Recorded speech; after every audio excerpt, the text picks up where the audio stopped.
Students in the Mechatronics program are trained to work on both mechanical equipment and electronic equipment. We start by giving you that solid foundation in electronics.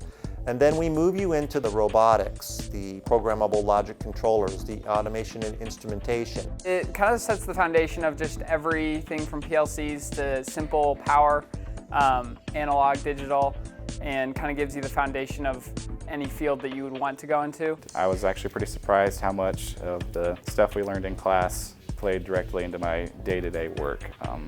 Reading diagrams, learning how to troubleshoot things, find the wires that you need to put into different things on the PLC boxes. A lot of our hands-on is finding out why is this not working the way it's supposed to be. Like, it'll help us narrow down, hey, it works up to this point, but then we need to figure out why it stops working here. That troubleshooting that we learned in classes is exponentially helpful real world. Automation is everywhere, and that's what's so cool about this program. Anybody that takes the Mechatronics program, they're setting themselves up for a successful career for the rest of their life.